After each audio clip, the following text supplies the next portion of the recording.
non seulement en tant que coordonnateur général de la société civile, mais en tant qu'acteur informé. Je crois l'histoire de la balkanisation, il faut l'oublier. Je l'ai déjà dit, je l'avais dit. Pourquoi? Parce qu'il y a un travail qui a été fait pour ça. Oui, bien sûr, le projet de balkanisation a existé. Mais il y a des dignes fils qui se sont battus. Ils sont allés jusqu'à affronter les décideurs pour leur faire voir que c'était une histoire impossible. Et là,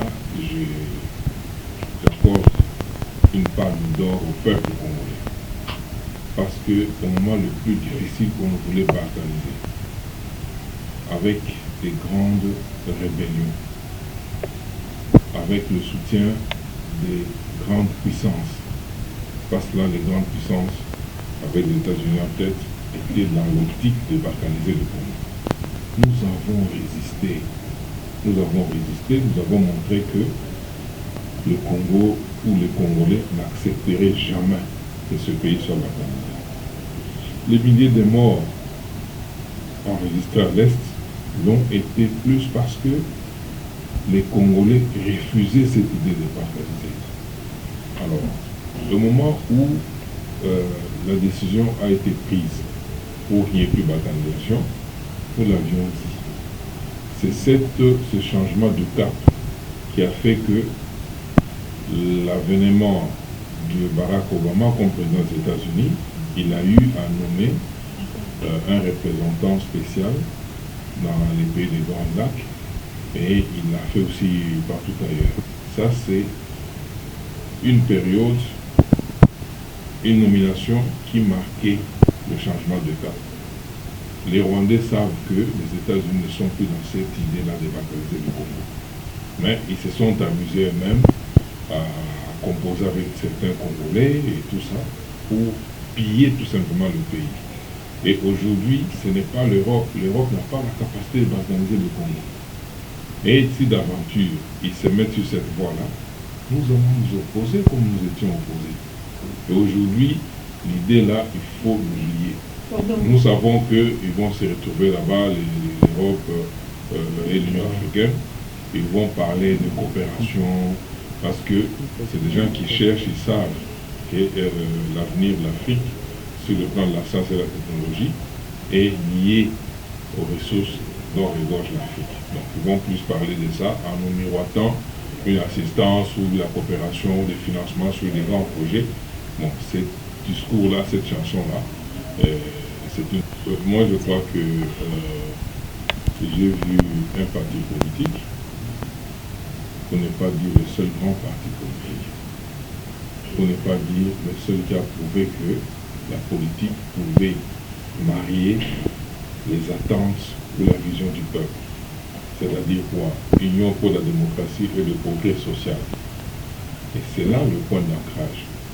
Avec nous qui nous battons pour le développement, avec nous qui vous trouverez parmi les organisations de la société civile, par exemple Synergie Congo, culture et développement. Développement, là, c'est le développement humain. Il y a un parti qui s'était porté garant pour la promotion du progrès social. Et on ne pouvait que composer, on ne pouvait qu'être un partenaire. Et ce parti, la plupart du temps, parti de la clandestinité, parti d'élite, mais sa vision s'est ancrée dans la mémoire des Congolais qui avaient considéré que c'était la seule organisation qui pouvait conduire au changement sans utiliser les armes. Et la lutte a été une lutte pacifique.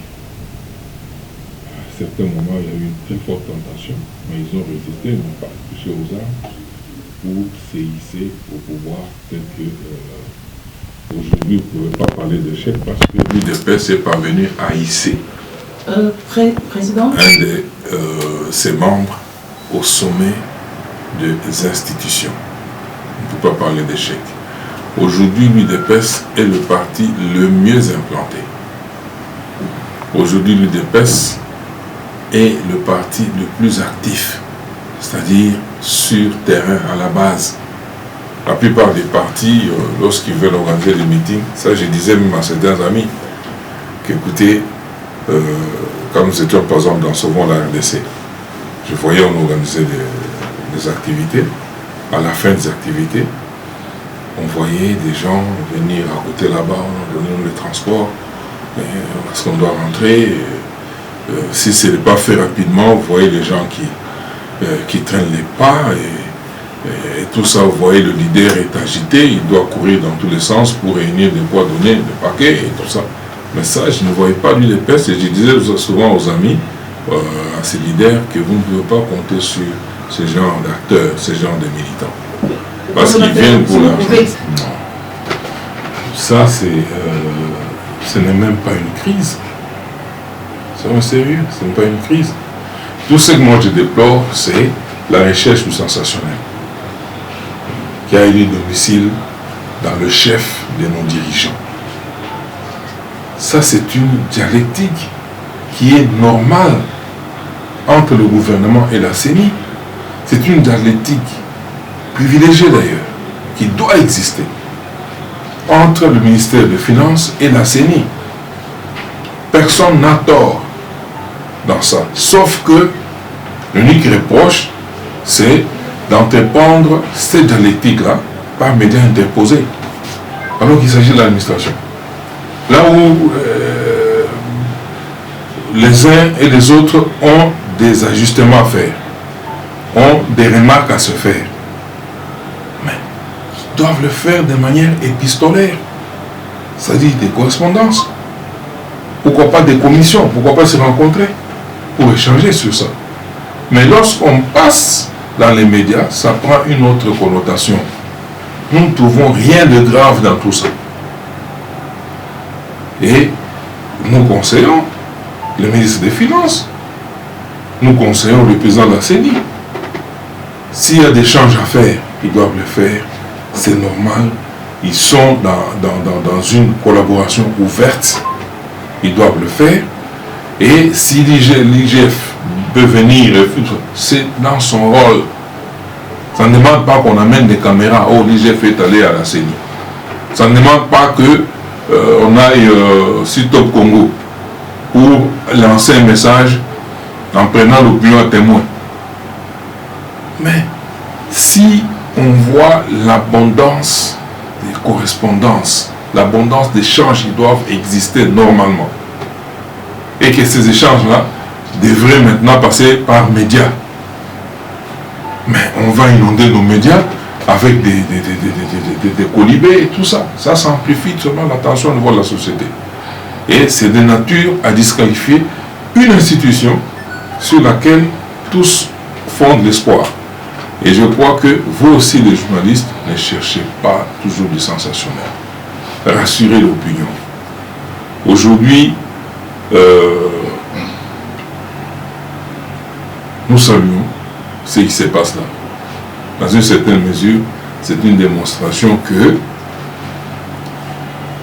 il y a choc d'idées. Il n'y a que la lumière qu'on peut attendre de ça. Aujourd'hui, on ne sent pas une complicité. Il n'y a pas un groupe d'individus qui veulent embobiner le peuple, c'est-à-dire, parce qu'on a vécu. Vous allez au Parlement, on vous dit non, vous ne pouvez pas auditer la CENI. Le président du Parlement, maintenant il vous dit on ne peut pas auditer la CENI. Alors, on était étonnés. Vous allez au gouvernement, on vous dit non, la CENI travaille d'ailleurs bien. Et donc, même là où l'on vole, on maquille, tout est boutiqué. Rien ne pouvait sortir. Mais ici, quand on entend des gens se dire, écoutez, nous pensons que ça, ce n'est pas bien, ou nous pensons que nous devons vérifier là-bas, nous devons regarder, et tout ça, c'est-à-dire, c'est un signe, c'est un indicateur de transparence. La CENI est en train d'être lancée. Il faut un socle. Ils doivent être installés. Ils ont besoin de véhicules, de fonctions.